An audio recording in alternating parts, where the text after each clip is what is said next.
Welcome to this week's Latin America report, bringing you the latest updates from Mexico, Argentina, and Brazil.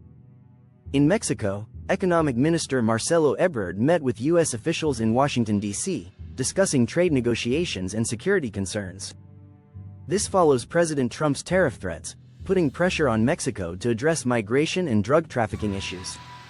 Meanwhile, Mexico's central bank, Banxico, has downgraded its 2025 economic growth forecast from 1.2% to 0.6%, citing economic uncertainty and potential U.S. tariffs. On the energy front, Mexico's reliance on U.S. gas imports is expected to increase, with over 70% of its supply already being imported from the U.S.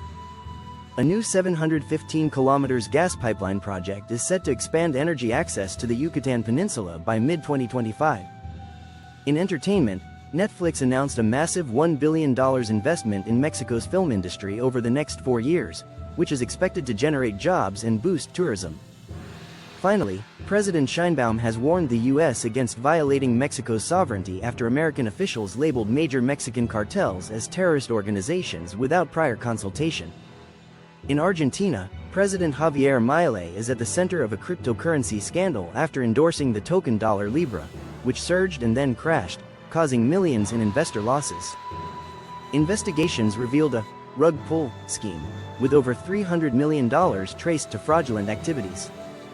The fallout has shaken Argentina's financial markets and led to legal action in both Argentina and the U.S. Meanwhile, Milei made headlines at the Conservative Political Action Conference, promoting radical austerity policies. His aggressive economic reforms, including mass public sector layoffs and pension cuts, have drawn both praise and criticism. Additionally, Argentina is facing liquidity challenges, with declining treasury reserves and mounting debt concerns. In response, Milei has signed a decree allowing private investment in Banco Nación, marking a significant shift in the nation's banking system. In Brazil, former President Jair Bolsonaro was formally charged for his alleged involvement in a coup attempt following the 2022 elections. The indictment includes accusations of election interference and plotting to kill Supreme Court justices. If convicted, Bolsonaro could face up to 40 years in prison. On the financial front, Brazil is returning to international bond markets for the first time in 6 months, taking advantage of a strong performing real. Meanwhile, the country's business sector is feeling the strain of high interest rates and persistent inflation. Major companies are pausing investments to focus on paying down debt, as bankruptcies continue to rise. Despite economic concerns, Mercado Libre reported record-breaking profits, boosting investor confidence. The Brazilian government remains optimistic, promoting tax reforms and a 7% economic growth rate over the last 2 years. Officials also expect a booming agricultural season to support the economy. That's all for this week's Latin America report. Stay tuned for more updates, and thank you for watching.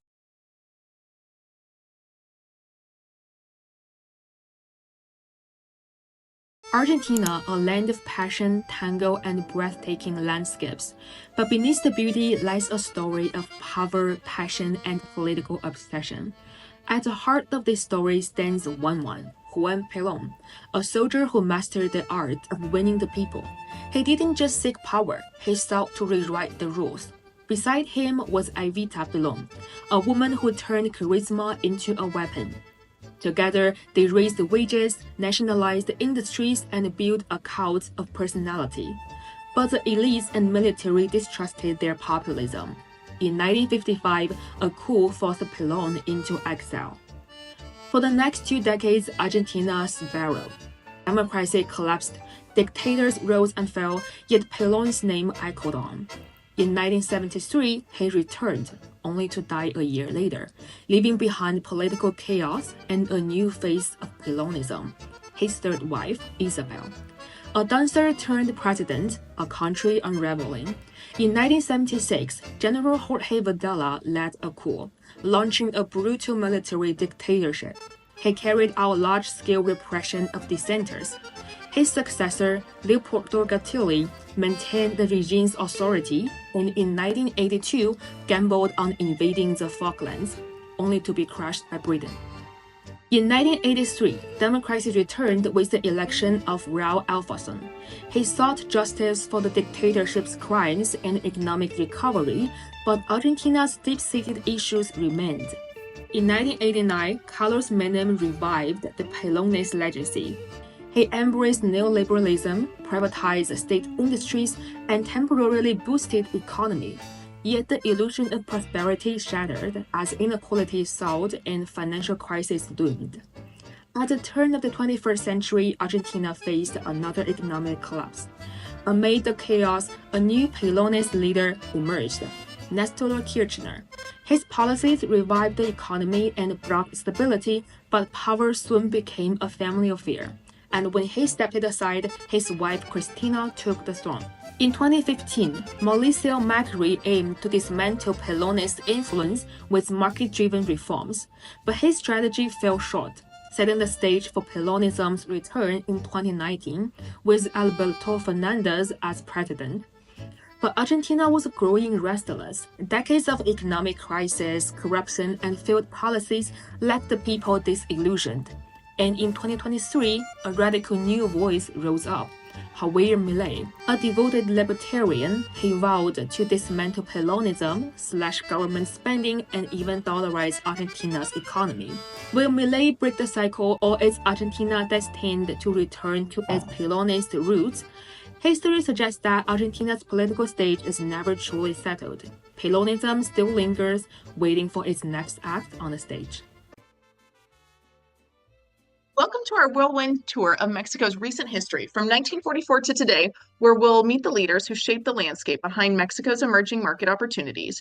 Remember, the presidency is a one-term, 6-year gig, and from 1929 to 2000, the PRI held the reins, promoting state-led modernization and social reforms that united government, labor, and business. Manuel Ávila Camacho maintained neutrality in World War II while supporting the Allies, pushing social reforms, and even paying $24 million to U.S. oil companies. Miguel Alemán Valdés modernized the economy and built key infrastructure, highlighted by the 1947 Rio Treaty that united Western Hemisphere nations under a mutual defense pact. Adolfo Ruiz Cortines prioritized social welfare, education, and anti-corruption, setting a solid foundation for future reforms. Adolfo López Mateos advanced nationalist policies with agrarian reform and industrialization, despite criticism for his authoritarian leadings. Gustavo Díaz Ordaz oversaw growth, but his legacy is forever marked by the 1968 Tlatelolco massacre, when a peaceful student protest was violently suppressed. He also reformed labor migration and paved the way for border maquiladores. Luis Echeverría Álvarez pushed for social justice and redistribution of wealth, though his tenure was also marred by human rights controversies. José López Portillo's oil-fueled economic boom eventually gave way to mounting debt and corruption, a true economic roller coaster. Miguel de la Madrid Hurtado implemented neoliberal reforms like privatization and austerity to stabilize an economic crisis, though these measures also widened inequality. Carlos Salinas Gortari signed NAFTA and sparked the Mexican miracle of growth, even as his term was dodged or experienced the Mexico peso crisis and political scandals.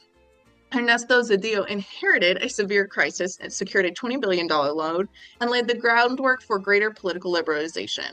A dramatic shift occurred with Vicente Fox. He was the first opposition president to break the PRI's 70 rule. Fun was his president, not that kind of fun. This party fun. Fox set out to tackle corruption and boost trade, though sweeping reforms remained elusive. Felipe Calderón launched a military-led war on drugs campaign marked by both hope and heavy tragedy. Enrique Peña Nieto pursued ambitious reforms in key sectors, but persistent corruption ultimately undermined his legacy. He also was part of the PRI resurgence. Then came AMLO, who on his third try promised to win presidency, promised to fight corruption, reduce inequality, and reclaim energy sovereignty. Under his leadership, Mexico even became the U.S. top trading partner, sparking debates on border policies. Morena, his party, aims to transform Mexico through anti-corruption and social justice.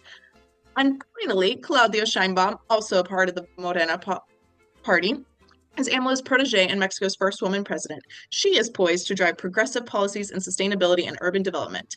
These shifts, from sweeping reforms to turbulent crises, offer valuable insights into the risks and rewards of investing in Mexico's emerging market. Thank you for your attention. If political chaos were a sport, Brazil would win its World Cup. Brazil's political and economic history is like a telenovela, with betrayals, coups, and tragedy. Take Getulio Vargas. He lost a fraudulent presidential election after the oligarchy betrayed his Liberal Alliance party, said screw it when his running mate was assassinated, and rebelled. With the military's backing, he ruled as a dictator through 3 attempted coups, was deposed by the military, democratically elected president, and then the military overthrew him again in 1954. He committed suicide this time, writing, "Nothing remains except my blood. I gave you my life, now I give you my death. I choose this way to defend you, for my soul will be with you. My name shall be a flag for your struggle. I take the first step to eternity. I leave life to enter history." That's not a resignation letter, that's Oscar-worthy. His martyrdom for the people was so effective that it destroyed the political prospects of his enemies until 1964, when another coup installed another military dictatorship. This one lasted for 21 years. At first, the economy boomed, because nothing gets investors excited like a stable dictatorship. But like any good Brazilian party, things got out of hand. They racked up so much debt that by the 1980s, the economy had a hangover worse than me after Carnival, and inflation much bigger than my ego. Then, in 1994, the Real plan, because I guess previous ones had been imaginary, dropped inflation from 2,000% to a number that didn't make people cry. In 2002, we get this guy, Lula. Finally, Brazil had political stability. But Lula was like that guy who hosts a great Brazilian barbecue until his friends get caught eating all the picanha and we all go home hungry. Corruption scandals exploded, presidents were impeached, the economy fell apart, Lula was convicted and not allowed to run for office, but then released from prison and had his political rights restored so he could, and Brazil lost the World Cup to Germany, at home, 7-1. Hyperinflation was bad, but at least it didn't make Brazilians cry in front of the entire world. That was so brutal that for a brief moment, Brazilians stopped talking about politics. And that sets up the big showdown that Brazil is still experiencing. Like a Brazilian telenovela, voters ditched Lula for this guy, Bolsonaro.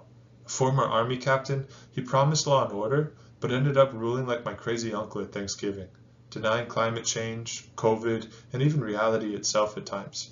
He told Brazilians to stop whining about the pandemic as deaths spiked. Then, Brazilians went back to Lula, sort of, re-electing him in 2022 with just 50.9% of the vote. A week after he was re-inaugurated, a mob of Bolsonaro's supporters attacked Brazil's federal government buildings trying to overthrow Lula. Bolsonaro was indicted for the attempted coup and can't officially be on the ballot in the next election. But polling suggests that a rematch between the two in 2026 would be close, because high inflation and Lula's out-of-control government spending are so unpopular. With Bolsonaro banned and Lula struggling, next season of Brazil's political telenovela is a must-see. Welcome to your weekly Asia News Update. Let's dive into the biggest headlines shaping the region this week. Malaysia is facing trade risks as the US plans to impose 25% tariffs on key exports like semiconductors, automobiles, and pharmaceuticals. This move threatens Malaysia's crucial role in global supply chains. As the 2025 ASEAN Summit Chair, Malaysia is preparing to lead critical trade negotiations while boosting investments in AI and semiconductor production. India's economy is seeing mixed signals. Inflation is projected at 4.8% for 2025, opening the door for a potential rate cut. But foreign investors have withdrawn $13.2 billion from Indian markets, leading to a 4% drop in the Nifty index. Despite this turbulence, India's services sector remains strong, hitting a 6-month high, and the country is pushing to finalize trade agreements with the UK and US by year-end.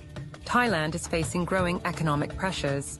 The IMF is urging a rate cut to help struggling households, as debt levels have surged to $486 billion. While exports are slowing, foreign investment continues to pour in, with Thailand on track to hit a record high in investment applications for the second year in a row. Taiwan is making strategic moves to strengthen its global tech leadership. The government is investing $1.5 billion in green energy to support its rapidly expanding AI and semiconductor sectors. Taiwan Semiconductor Manufacturing Company, TSMC, the world's largest chip maker, continues to dominate, with its stock weight in the local benchmark index reaching 37%. Officials are now considering lifting restrictions on exchange-traded funds to accommodate the growing influence of semiconductor stocks. Indonesia is bracing for India to raise its vegetable oil import taxes for the second time in 6 months. India is a massive export market for Indonesia palm oil. President Prabowo Subianto is expressing confidence that his government's food and housing programs, in which the government will provide meals for 82 million beneficiaries and build or renovate 3 million homes every year, could enable GDP growth of 8%. A claim dismissed by many economists as overly optimistic. South Korea is pushing back against new US tariff threats, with officials formally requesting an exemption from potential trade restrictions. The government argues that its existing free trade agreement with the US already ensures fair trade practices. Meanwhile, South Korea is setting aside 100 trillion won, $74 billion, to protect key industries, including semiconductors and automobiles, from economic shocks. China is adjusting its economic policies to stabilize growth. President Xi Jinping has eased credit conditions to boost private sector confidence, focusing on AI and clean energy investments. Meanwhile, China's efforts to reduce dependence on US financial markets continue, with the country shifting more of its foreign reserves into alternative assets like gold. That's your wrap-up of this week's biggest stories from Asia. Stay tuned for more updates, and don't forget to subscribe for next week's report.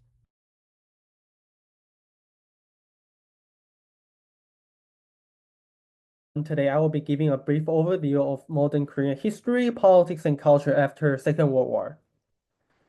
So since 1945, Korea has divided between North Korea and South Korea, which eventually led to the Korean War from 1950 to 1953, which eventually ended in an informal peace treaty. And since then, South Korea have embarked a rapid industrialization known as the Miracle on the Han River, that's transforming the nation into a major economy and major industrial nations. Meanwhile, North Korea remained isolated under a centralized authoritarian regime until today and developed its industries much slower compared to South Korea. And to know that at the time, South Korea was yet a democratic country because back then there's no free elections being held both in the central government level and also local government level. But things has changed very, very fast in coming years.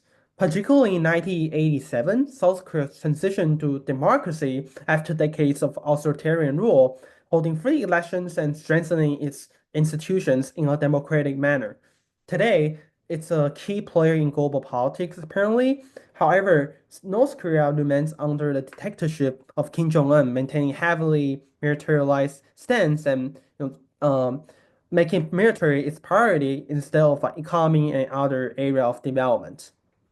And the inter-Korea relations have fluctuated between diplomatic talks and also heightening tensions over the years. And currently, South Korea is run by President Yoon Suk-yeol, and North Korea is run by President Kim Jong-un. And particularly in South Korea right now, the situation is real tricky because Yoon Suk-yeol is currently under investigation and a prosecuting process. So there might be an election to be held in the coming months or the following years. Well, I think Korea have transformed to be beyond just a strong economy or strong technology countries. It have its own sphere of influence in many ways. First, apparently, its influence through US-ROK alliance has impacts across the globe, or particularly in the Asia-Pacific region, and its technology and innovation capability has also impact across the globe, as we see the impact of companies like Samsung, Hyundai, LG, and SK Hynix all cover different areas like semiconductors, EVs, display, etc. And over the past around like 1 to 2 decades, there's a K-cultural influence that really impacts across the globe, right? Particularly things like K-pop or K-dramas. And there's many examples like BTS, Blackpink's this like boy and girls group. You also have the popular Korean drama like Squid Game, basically spread across the globe. And lastly, there's three key issues to watch in Korea in 2025. The first, we need to see how domestic politics and the new Korean leadership unfold. And we also need to close monitor the economy slowdown and the trade challenges that Korea could face given the increasingly competitive environment against China and also the potential trade tariff from the Trump administration. And lastly, we should also closely follow the inter-Korea relations and also the security tension in Korea Peninsula. Thank you. What's going on, emerging markets people? My name is Jarrett, and today I'm going to be presenting a little bit about Malaysia, a brief history of the country from 1957 to the present day, and a bit about its key leaders and its history. But without any further ado, let's get started. Now, we really can't talk about Malaysia without first talking about its slogan. And if you ask me personally, and maybe other people who study emerging markets, Malaysia has the best slogan in the entire world, which is Malaysia, truly Asia. And this actually refers back to Malaysia's rich cultural diversity, with diaspora groups from all across Asia, from India, China, and Southeast Asia, all within one country. But aside from its slogan, Malaysia is actually pretty interesting in terms of its economy as well. So some key figures are that Malaysia's top trading partners are all within, as a bloc, ASEAN, which is the Association of Southeast Asian Nations, followed by China, which is its largest bilateral trading partner, and also the United States, which is also an important trading partner from across the Pacific Ocean. And its top exports are electronics, petroleum, liquefied natural gas, palm oil, and rubber. And fun fact, Malaysia used to be the world's biggest producer of rubber, but has since fallen off just a little bit. And the country's nominal GDP is 488 billion, which is 35th in the world, but in terms of purchasing power, it is 1.43 trillion, which is 28th in the world. To get a little bit into Malaysia's key leaders and events, first we start off with Prime Minister Tunku Abdul Rahman, who is considered the country's founding father and started ruling in 1957, ending in 1970. And he also oversaw numerous seminal events in Singapore's history, such as the expulsion of Singapore in 1965. And today we might say, why would Malaysia go and expel Singapore, which today has some of the highest GDP per capita in the world, and actually a higher nominal GDP than Malaysia itself. But we also have to remember that Singapore back then was rife with ethnic tensions with the Malaysian government, and also was one of the poorest nations in the world at independence. We start off our second chapter of Malaysia's history with Prime Minister Mahathir Mohamad, who was the country's longest-serving prime minister from 1981 to 2003, and modernized Malaysia through industrialization and privatization. He also saw Malaysia through the Asian financial crisis and sacked his deputy prime minister Anwar Ibrahim, who was a free market thinker and would later come back as prime minister in 2022, but we'll get to that in just a little bit. Following him was Prime Minister Najib Razak from 2009 to 2018, and while he came in as an economic reformer, he actually, surprisingly, had the 1MDB scandal in 2015, which basically was one of the biggest global corruption scandals in the country's history. And following the turmoil in financial markets and everything that went wrong in the Malaysian economy because of the scandal, in comes Anwar Ibrahim. Told you he'd be back. And he's served as prime minister since 2022 and is leading a campaign of ongoing economic reforms, including transparency and anti-corruption measures. Now, unfortunately, that's all we have time for, but thank you for watching, and terima kasih. Hello, I wanted to present to you about China. I'll first go into its history, its leadership, the geographic distribution of wealth, China's economic structure, its largest industries, and finally its largest companies. So for the history of China, you can say that modern China began after the collapse of Imperial China, and with the 1911 revolution, Xinhai Revolution, which ended imperial rule and established the Republic of China. Now, internal conflict followed, including Chinese Civil War between the nationalists and the communists. And after World War II, the communists, led by Mao Zedong, emerged victorious, and they founded what's currently known as the People's Republic of China in 1949. Now, Mao's policies like the Great Leap Forward and the Cultural Revolution caused a lot of internal turmoil in China, but after his death in 1976, Deng Xiaoping's economic reforms transformed China into a market-driven powerhouse. By joining the WTO in 2001 and hosting the Beijing Olympics in 2008, China cemented its global influence and is currently pursuing global projects like the Belt and Road Initiative. However, challenges remain, as seen in the 1989 Tiananmen protests, the Hong Kong arrest, and rising tensions over Taiwan, as there are inherent clashes between communism and capitalism within its desire to unify the country versus maintain the status quo. Now, to explain the main characters of China's history, Mao Zedong is the one very important figure. He ruled China from 1949 to 1976. And by the time of his death, he caused a lot of turmoil, and China was politically fractured and economically weak. Mao designated his successor, Hua Guofeng, and he briefly took power, but he lacked strong support. But in 1978, Deng Xiaoping sidelined Hua and successfully launched a market reform and opened up China's economy. Deng promoted Hu Yaobang as party leader in the 1980s, but whose pro-reform stance led to his ousting in 1987. His death in 1989 triggered the Tiananmen protests, where Zhao Ziyang and another reformist leader opposed military action. Zhao Ziyang was purged and placed under house arrest for life. But to succeed Deng, Jiang Zemin consolidated control, and he brought China into the WTO. And his successor, Hu Jintao, led with the collective leadership model and prioritizing stability, and that was his rule was characterized with stability and silent growth. Then came Xi Jinping, who came into power in 2012 and is currently in power.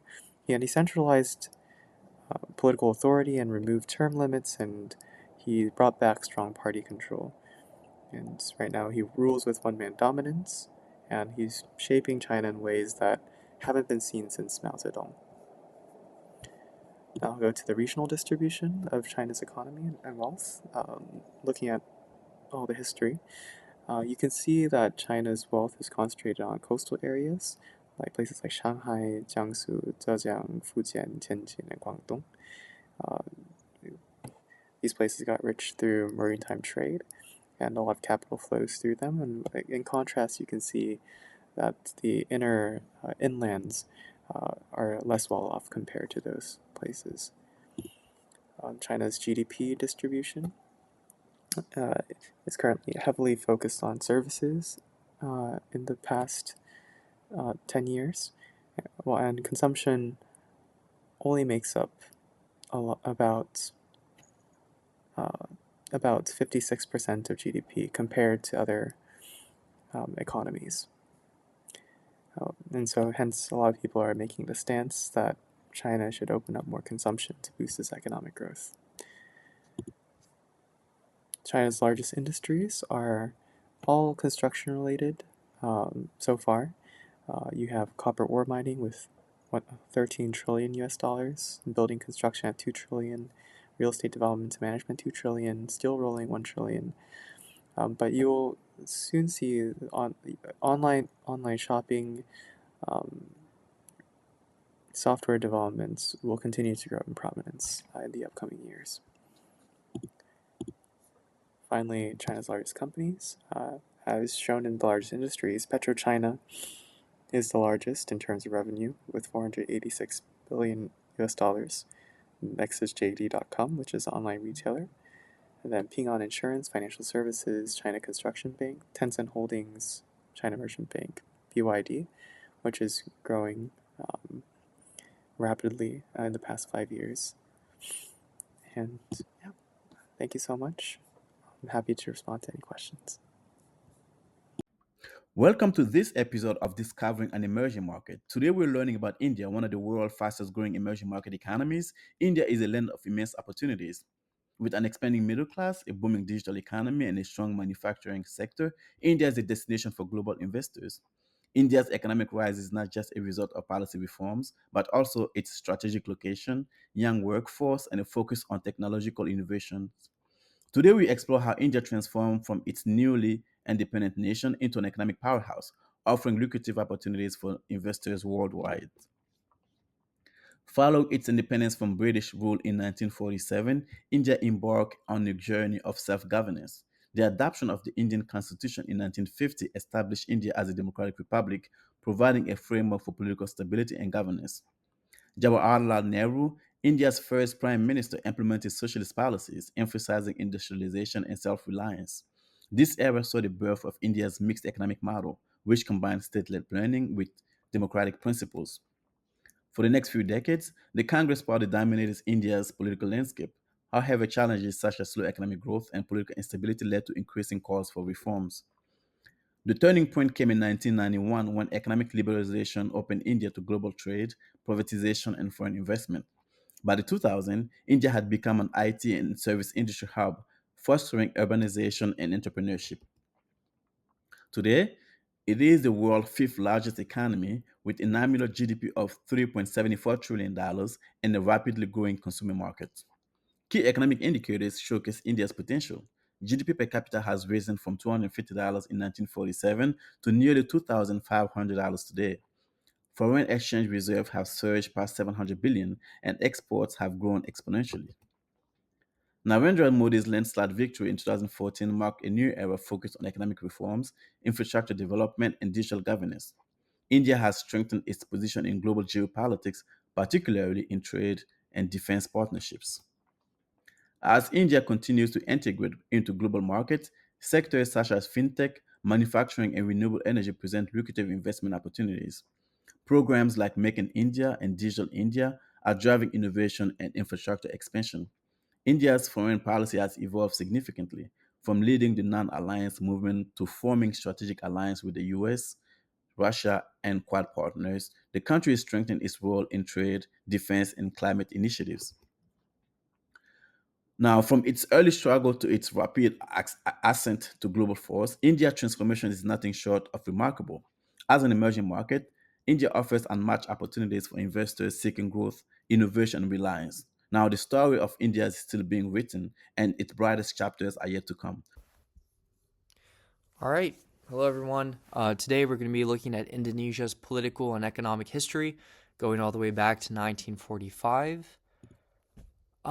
So the first phase that we're going to be looking at is Indonesia's post-independence and early years. So from 1945 to 1965. So Indonesia declared independence from the Netherlands under Sukarno's leadership in 1945. And you can see there on the right a picture of Sukarno.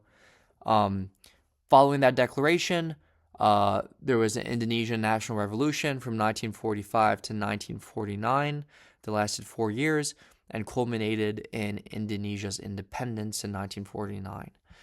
Shortly after this, economic challenges were happening due to the war devastation, reliance on agriculture, and a lack of industrial development. And this was coupled with political instability, where Sukarno's leadership faced challenges from both the military, the communists, which led to political tension throughout his tenure. So going deeper into Sukarno, the next phase we're going to call the Sukarno era and guided democracy that went all the way up to 1965. So in the 50s and 60s, Sukarno moved towards what he would call guided democracy, which aimed at balancing power between the military, the communists, and other political groups. But in 1965, there was a failed coup attempt that led to the rise of General Suharto and marked the end of Sukarno's rule. And this was coupled with economic decline due to hyperinflation, corruption, and economic stagnation. So the new order from 1966 to 1998 was Suharto's regime that took control in 1966 and would establish that new order with a focus on stability and economic growth. On the right, you see a picture of Suharto. The economic growth focused on industrialization, foreign investment, infrastructure, and Indonesia would go on to become one of the Southeast Asia's fastest growing economies. But this was coupled with political repression from authoritarian rule that limited political freedoms and suppressed opposition. And then also there was a lot of corruption among the elites, which would lead to a lot of discontent in the 90s. The next phase of Indonesian history is the Reformasi era from 1998 to present. So in 1998, there was the Asian financial crisis that led to a lot of economic downturn in Indonesia and triggered widespread protests. Suharto would go on to resign and step down in 1998 after 32 years in power. This led to a democratic transition where Indonesia became a democracy with free elections, decentralization, and strengthened civil rights. And this was coupled with economic recovery, where Indonesia experienced steady economic growth, became a key player in ASEAN group and the G20. But challenges still persist, mainly corruption, poverty, and regional disparities. And right there on the right, we have the portrait of the current president, Prabowo Subianto, who took office in October of 2024. He was a businessman, politician, and retired army general.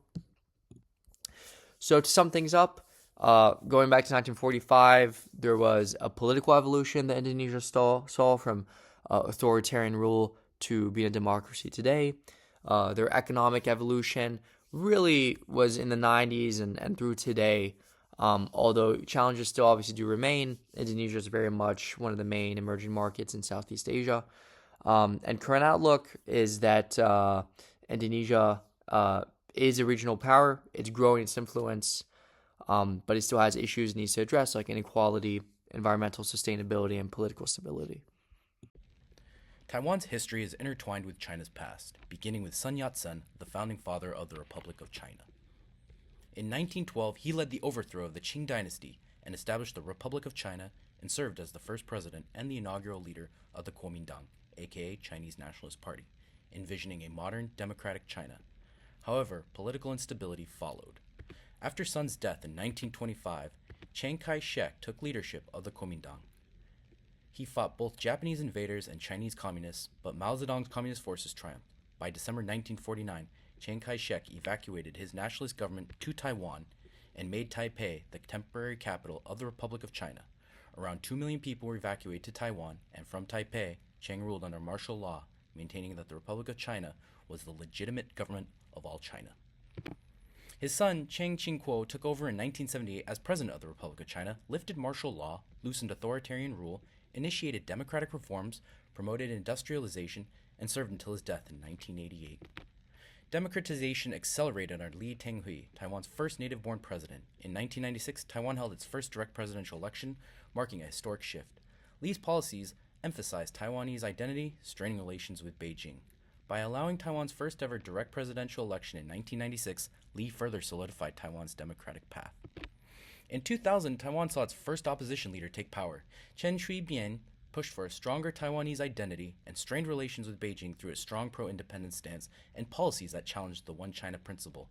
He advocated for a new constitution, emphasized Taiwan as a separate entity, and led efforts to join international organizations such as joining the United Nations under the name Taiwan.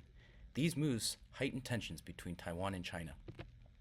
However, Ma Ying-jeou sought warmer cross-strait ties. He prioritized reducing tensions with Beijing by promoting economic and diplomatic engagement. He focused on domestic infrastructure development, like high-speed rail, allowed visa-free or visa-on-arrival agreements with over 160 countries, met with Xi Jinping, and promoted economic integration with China to facilitate trade, investment, and economic collaboration with China. Next is Tsai Ing-wen, who worked as a legal scholar prior to her presidency. She reinforced Taiwan's sovereignty and strengthened international partnerships amid rising tensions with Beijing. She also loves cats. She championed LGBTQ rights, making Taiwan the first Asian nation to legalize same-sex marriage, defended Taiwan's sovereignty, deepened ties with the US and Japan, and secured arms sales and diplomatic support, and promoted the new southbound policy, reducing reliance on China by expanding trade investment with Southeast Asia. Finally, we have Lai Ching-te, also known as William Lai. He is a former physician and has been a strong advocate for Taiwanese sovereignty and maintaining a firm stance against pressure from Beijing. He advocates for strengthening Taiwan's defense, boosting global alliances, and continuing policies to reduce economic reliance on China. Once reliant on agriculture, Taiwan has transformed into a global technology and manufacturing powerhouse. The island is home to semiconductor giants like TSMC, which supplies critical chips for global industries, making it a key player in the global supply chain. Taiwan stands as a vibrant democracy and a global technology powerhouse, yet geopolitical tensions persist. Hello everyone, or as they say in Thai, Sawadee Kap. Today I'm going to provide an overview of Thailand's geopolitical and economic history located at the heart of Southeast Asia. Thailand has managed to navigate colonial pressures, military coups, political turmoil, and economic challenges, all while maintaining its sovereignty and regional influence. Thailand has long been a key player in Southeast Asia, balancing internal struggles with its foreign relations, and today I'll walk you through how it has shaped its position in the world. Let's begin with the early history of Thailand. Historically, Thailand was home to powerful kingdoms such as Sukhothai and Ayutthaya, which dominated the region. After the fall of Ayutthaya to the Burmese in 1767, the Thonburi kingdom briefly emerged. However, it was in 1782 that King Rama I established the Chakri dynasty, which still rules Thailand today and made Bangkok the capital. In the 19th century, King Rama IV and his son King Rama V helped modernize Thailand, securing its independence during the colonial era. Unlike many of its neighbors, Thailand avoided colonialization by European powers. Now fast forward to the 20th century, Thailand underwent a major transformation in 1932 with a bloodless coup that turned the country into a constitutional monarchy. Throughout the 20th century, Thailand saw a series of military coups and political instability. Notably, during the Cold War, Thailand became an ally of the United States, hosting military bases during the Vietnam War. Turning to Thailand's economy, it is the second largest economy in Southeast Asia, with a GDP of around $500 billion. Thailand's economy is diverse, with strong sectors in manufacturing and agriculture. And Thailand is a major global exporter, particularly in electronics, automobiles, rice, rubber, and seafood. And it has a well-developed tourism industry, drawing millions of visitors every year, around 39 million in 2019. Tourism has had a significant driver of the economy, though the COVID-19 pandemic caused a dramatic drop in international visitors. When it comes to trade, Thailand's key partners are China, Japan, the United States, and neighboring countries like Malaysia and Singapore. China is Thailand's largest trading partner and has become an important source of investment in recent years. Thailand's economy faces challenges. The country struggles with income inequality, particularly between urban areas like Bangkok and rural regions. There's also the issue of political instability, which can deter foreign investment, as military-backed governments have led to periods of uncertainty. Thailand is dealing with an aging population, which may lead to labor shortages in the future. Its heavy reliance on exports, particularly in sectors like automobiles and electronics, make it vulnerable to global economic shifts. In conclusion, Thailand's geopolitical and economic history reveals a nation that has faced significant challenges, but also one that has shown resilience. Despite political instability and economic inequality, Thailand remains a crucial player in Southeast Asia, balancing its economic growth with key global trade relations. Thailand's path forward will depend on its ability to address internal issues such as political unrest and aging populations and economic inequality while continuing to navigate its strategic position within the region. Thank you for your attention, and as they say in Thai, Kap Kun Klap. Good morning, everyone. Today, I'll provide a concise yet comprehensive update on key developments across the EMEA region. This week's trends highlight major economic shifts, diplomatic maneuvering, and growing geopolitical complexities. Let's begin with Saudi Arabia, which remains at the center of regional diplomacy and global investment. The kingdom secured $14.9 billion in AI projects, reinforcing its commitment to technological advancements. Meanwhile, Saudi leaders played a pivotal role in hosting US-Russia talks on Ukraine, positioning Riyadh as a strategic mediator in global affairs. Domestically, Saudi Arabia is leading discussions on post-war reconstruction in Gaza, rallying Arab nations to counter alternative proposals such as Trump's controversial displacement plan. Furthermore, the kingdom has pledged significant investment in U.S. infrastructure, strengthening its ties with Washington as the Trump administration returns to power. Moving to the United Arab Emirates, the country continues to expand its influence as a key regional power. This week, the UAE finalized major trade agreements with Europe and bolstered economic partnerships across Africa, including a $1.5 billion loan to Kenya aimed at stabilizing its economy. Additionally, President Zelensky visited Abu Dhabi, where discussions focused on Ukraine's economic recovery and enhanced trade relations. The UAE is also reinforcing its stance on Middle East affairs, rejecting any forced displacement of Palestinians while advocating for a comprehensive reconstruction plan for Gaza. Shifting to Egypt, the country is navigating both economic challenges and strategic opportunities. Cairo firmly rejected Trump's Gaza relocation plan and instead proposed a $20 billion reconstruction initiative with backing from Gulf nations. Meanwhile, Egypt and Cyprus signed new gas export deals, a crucial move as local production continues to decline. In maritime trade, the Suez Canal is seeing a slow but steady recovery, as shipping companies cautiously return after months of disruptions caused by geopolitical instability. Turning to Turkey, the country is actively strengthening defense and trade ties with Pakistan and Indonesia, while also quietly resuming U.S. Treasury purchases in a sign of cautious economic realignment. However, political tensions are rising as President Erdogan intensifies his crackdown on business leaders, sparking investor concerns. Despite this, Turkey's financial markets remain strong, with analysts projecting over 20% returns on equities in 2025, making its stock market one of the most attractive in the region. In South Africa, the political landscape is growing more unstable as a proposed VAT increase has led to tensions within the coalition government.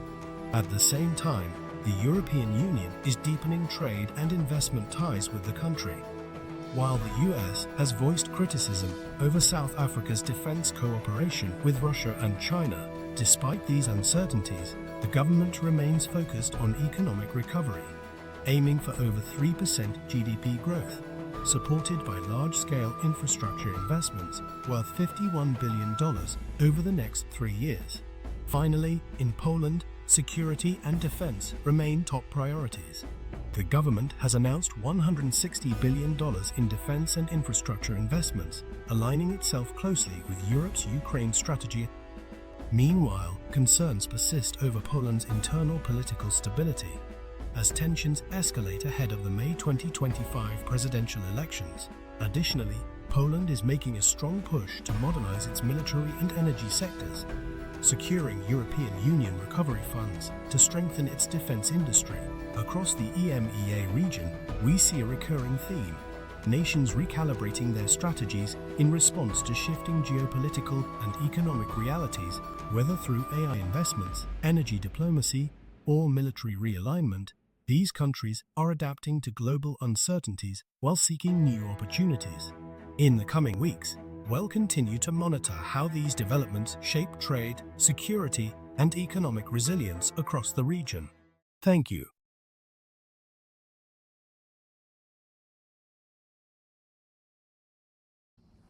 Okay, let's talk about Turkey, starting with the 1950s with President Celal Bayar, who, as you can see, has some pretty incredible glasses and eyebrows, and Prime Minister Adnan Menderes, who led Turkey through its transition from a single party to a multi-party democracy.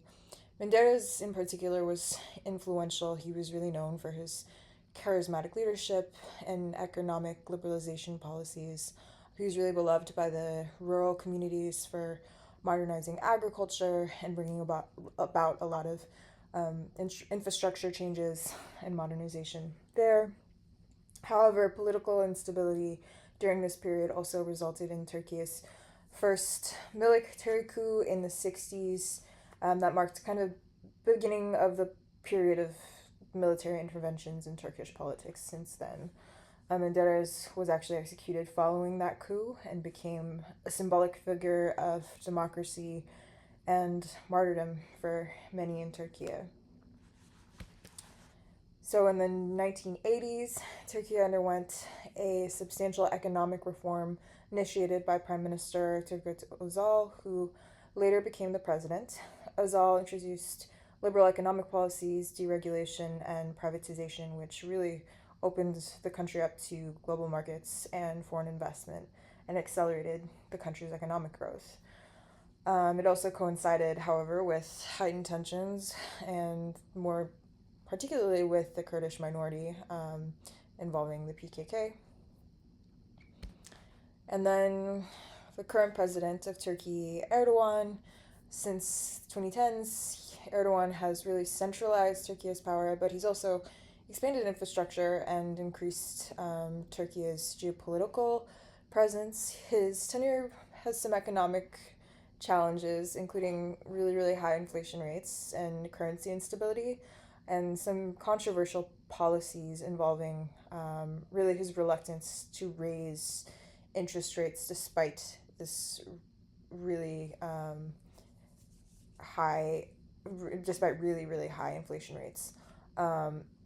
He continues to maintain strong economic ties with Russia, particularly in the energy sector, but has politically aligned with the West and has even provided a great deal of support to Ukraine. His current term runs until 2028, so barring any constitutional changes or political developments, he will likely, we'll see what happens with that election.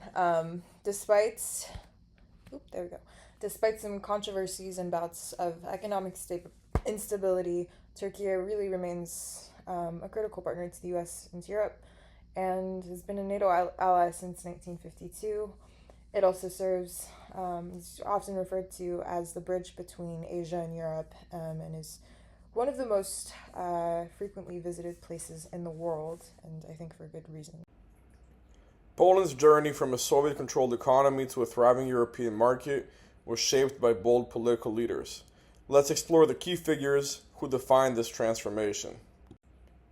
After World War II, Poland became a Soviet satellite under Boleslaw Bierut. The economy was fully nationalized, meaning no private business, no foreign trade beyond the USSR, and no room for investment. Growth was slow and inefficiency was high, and living standards remained poor. Later, Władysław Gomulka introduced minor reforms but kept Poland isolated from Western markets. Edward Gierek took a different path, borrowing billions from the West to modernize the economy. At first, Poland boomed, but debt quickly spiraled out of control, leading to economic collapse and mass worker protests. To stop the unrest, General Wojtek Jaruzelski imposed martial law in 1981, shutting down opposition and worsening Poland's economic decline. Western sanctions cut off trade and aid, leaving the country in crisis. The communist system was failing. In 1989, Poland took a historic turn. Lech Walesa, leader of the Solidarity movement, became president and pushed for a free market economy. Under the shock therapy reforms, state industries were privatized, inflation was controlled, and foreign investors were welcomed for the first time. The Warsaw Stock Exchange reopened, signaling Poland's return to global markets. Under Alexander Kwasniewski, Poland moved further into Western economic integration. The country joined NATO in 1999, boosting security and investor confidence.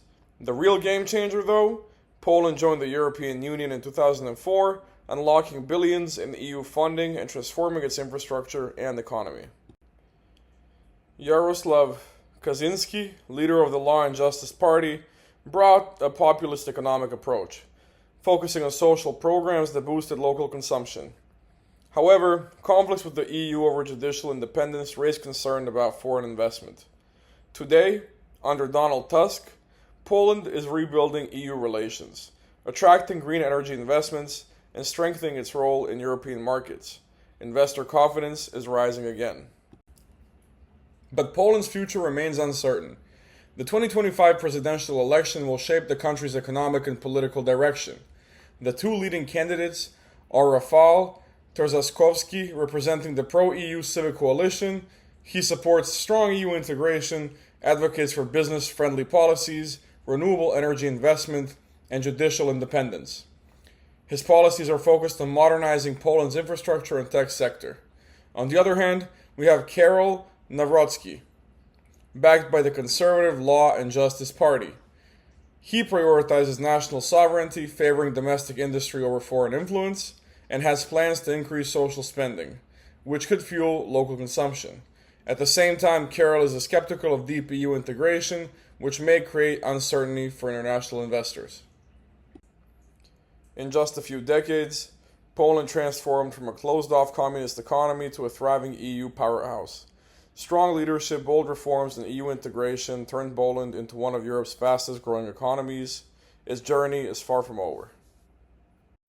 The UAE, a brief history. The UAE is a constitutional federation of 7 emirates located along the eastern coast of the Arabian Peninsula. Before it became the UAE that we know today, it was controlled by the British and was known as the Trucial States. In the pre-war era into the 1950s, the economy was mostly based on pearl diving, seafaring, and fishing, though this saw rapid decline once the Japanese discovered cultured pearls. Luckily enough, in 1958, oil was discovered off Abu Dhabi, and this marked the transformation of the UAE into an oil-based economy. In 1966, this guy, Sheikh Zayed bin Sultan Al Nahyan, was chosen as the ruler of Abu Dhabi, and he begins extensive investment in development using those petrodollars. So he starts investing in large-scale infrastructure projects like roads, bridges, ports, and airports, but also in public healthcare, education, and housing. In 1968, when the British announced their withdrawal from the Arabian Gulf, he stepped up into action to quickly establish closer ties amongst the Emirates, which resulted in what was known as the Union Accord, which was agreed between Sheikh Al Nahyan and Sheikh Maktoum, which you can see on the left. The rulers of the 7 Emirates and Bahrain and Qatar met at a constitutional conference in 1967, which eventually led to the establishment of the UAE formally and the declaration of an independent Bahrain and Qatar in 1971. Through the 1970s, the UAE benefits from the oil boom, and Dubai starts to emerge as a trade hub alongside Abu Dhabi's oil wealth. You see the Abu Dhabi Investment Authority established in 1976, which is going to invest those oil revenues and diversify the economy. In 1980, the Central Bank of the UAE was established, with Dubai and Abu Dhabi each depositing half of their revenues into the institution. In 1981, the GCC is formed, and in 1984, you see Sheikh Mohammed bin Rashid Al Maktoum, a member of the Dubai royal family, establishing Emirates Airline to diversify the economy further. In 2002, the Mubadala Investment Company was founded to diversify Abu Dhabi's economy beyond oil and gas. And in 2004, when his father died, Sheikh Khalifa bin Zayed takes over, and he basically continues his father's legacy, overseeing extensive infrastructure projects and pushing for economic diversification, and continues to consolidate the UAE's federal structure. In 2007, the Emirates Investment Authority, which is the UAE's sole federal wealth fund, is mandated to invest funds allocated by the federal government to create long-term value for the UAE. In 2008, the financial crisis hits the UAE, especially Dubai's real estate market, which collapses, requiring Abu Dhabi to bail it out. Dubai then looks to focus a lot on restructuring its economy. And in 2010, as a symbol of Dubai emerging from the financial crisis, the Burj Khalifa opens, which is the tallest building in the world at that time. In 2014, when his brother suffers a stroke, this guy, Sheikh Mohammed bin Zayed Al Nahyan, takes over, and under his stewardship, the UAE normalizes ties with Israel under the Abraham Accords, and then later, 2 years later, in 2022, he officially becomes the president when his half-brother dies. From now, we see the UAE continuing to diversify away from oil revenues, making huge investments in technology, renewable energy, tourism, and posturing to be the region's business and financial hub. Meanwhile, it's cementing its soft power by investing in sports and other cultural initiatives and projecting itself as a geopolitical power and strategic mediator. Hi, my name is Stella, and I'm the country analyst for the Kingdom of Saudi Arabia, situated in West Asia, as the largest country on the Arabian Peninsula bordering the Arabian Gulf and the Red Sea. The kingdom has been ruled under the unitary absolute monarchy along with traditional Islamist lines. Hence, the king is both the head of state and government. Starting off with the kingdom's founder, King Abdulaziz, often known as Ibn Saud. His contribution or his fame mainly came from the oil discovery in the early 20th century, as he granted rights specifically to American oil companies and making Saudi Arabia, till nowadays, still the top oil exporter in the world. King Saud was not much of a leader and not too much mentioned in the history book. But his heir, King Faisal, came in power in 1964, was remembered as the modernist of the country that favored economic and technological reforms. But everything was restrained due to his politically and religiously conservative stance. King Khalid, who came into power in 1975, eventually gave the rights to rule to his crown prince Fahad, who carried on the spirit of reformation and initiated major industrial reforms in the country. Later was regarded as the fathers of the country's modernization. King Abdullah as well carried on the spirit and introduced a series of economic reforms and modernized changes to the judiciary and government ministries. King Salman, who came to power now in 2015, is still the king today. However, the de facto ruler of the kingdom is Crown Prince Mohammed bin Salman, known as MBS. Besides his infamous political purging in 2017, Vision 2030 right now is the name card, as the end goal of this is to decrease oil-centric economic activities and really diversify the economy. With about 36 million population creating about 1.1 trillion of GDP in the world, Saudi Arabia has been ruled under the same family for 90 years. While its ruler has dedicated a lot of efforts towards non-oil activities, 40% of its economy still consists of oil-related industries. As a country only recognizes citizenship by descendant or by birthright, it also faces many controversies, including women's rights. But in 2015, as changed, and we're seeing more and more female workforce in the workspace. Hopefully this helped you to learn a bit more about Saudi Arabia, and please let me know if you have any questions. Thank you.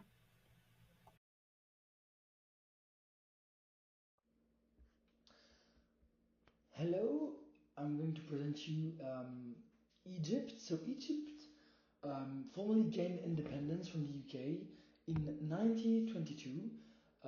However, British influence remained strong, particularly over the Suez Canal. In 1952, the Free Officers Movement, led by young nationalist military officers, overthrew King Farouk in what became known as the Egyptian Revolution. This sparked the beginning of the Republic, with General Mohammed Naguib becoming the first president and Gamal Abdel Nasser becoming the first actual president to lead the country. So Nasser led Egypt into a new era, nationalizing the Suez Canal in 1956, which sparked the Suez Crisis with Britain and France and Israel. And he pursued Pan-Arabism policies, expanding the state control over the economy, and implemented large-scale socialist policies.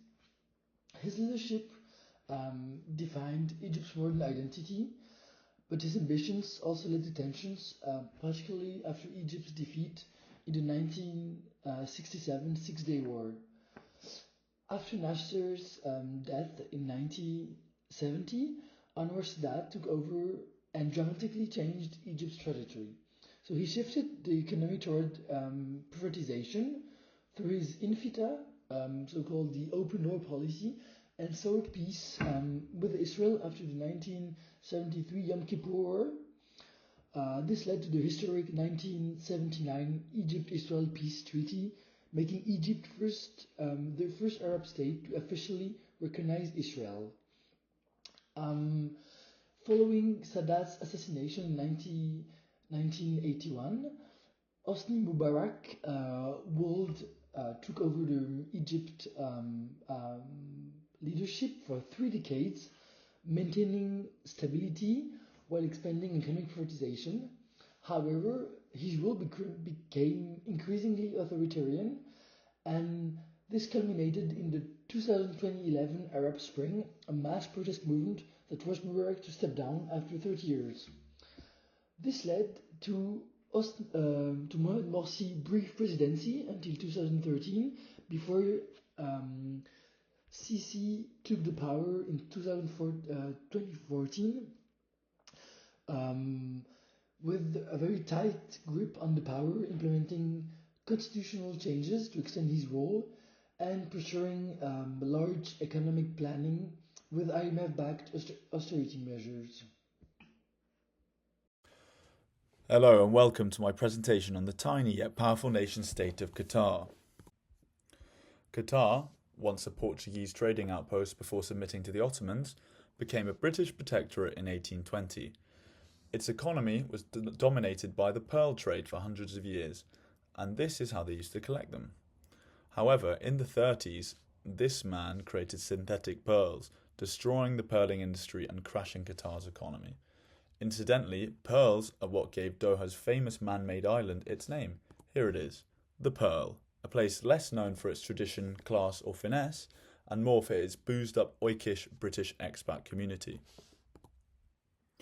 In 1949, oil began being exported, forever changing the prospects of the nation. In 1968, the British government announced that it was pulling its troops from anywhere east of Suez.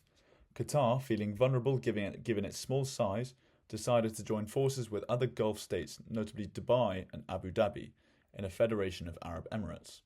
Luckily for Qatar, this arrangement fell apart, and they were able to form their own state in 1971. By dodging the UAE merger, Qatar narrowly avoided turning into a Dubai 2.0, and so avoiding hosting the insufferable influencer community that has descended on Dubai.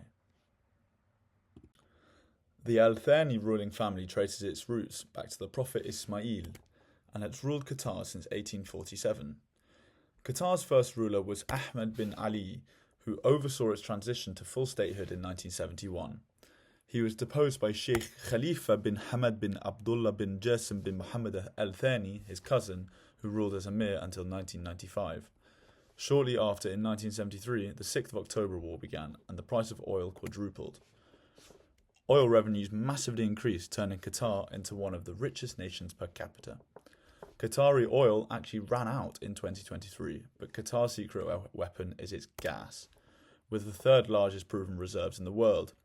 In 1991, its first gas field development was completed, and by 1996 it began exporting liquefied natural gas. Around this time, some things started happening in the region, notably with this man doing this to one of Qatar's neighbours, Kuwait. This destabilised the region, but the Qataris played a pivotal role in the war, hosting American troops to coordinate attacks on Saddam's army. Luckily for everyone, the Americans were there to save the day, as they famously always do. In 1995, Sheikh Khalifa was deposed by his son, Deputy Emir Sheikh Hamad bin Khalifa, in a bloodless coup followed by a counter-coup in 1996 which failed. This guy would prove to be the most important leader in the country's history and is loved to this day. Increased gas revenues meant that the Qataris now had a lot of cash to play with. In 2005, Sheikh Hamad founded the Qatari Investment Authority, the nation's sovereign wealth fund, which has invested in all things from Australian farmland to sports teams, including DC's very own Washington Wizards, and world-famous Paris Saint-Germain. And here we can see just how much Doha, Qatar's capital, has expanded in this period. The most important thing to happen in Qatar probably ever is the World Cup. In 2010, Qatar was awarded the 2022 World Cup under circumstances that few have complained about nor questioned. Qatar's current leader is Sheikh Tamim bin Hamad Al Thani, who took over from his father to become Emir of Qatar in 2013. Under his stewardship, Qatar has enjoyed a growing international profile. Despite, or perhaps even because of this, Qatar's alleged ties to terrorist organisations have got it in hot water, but many of these are baseless and or overstated. Because of these alleged ties, Saudi Arabia, Egypt, the UAE and Bahrain severed diplomatic ties and boycotted Qatar in 2017. However, Qatar's ownership of Al Jazeera, which is very critical of these countries' governments, as well as jealousy about the World Cup and other regional grudges, were true determining factors in the boycott. The boycott ended in 2021 and Qatar hosted a massively successful World Cup tournament, which truly put it on the map. and its reputation will continue to soar as it strengthens its position as a hub of international diplomacy. Thank you.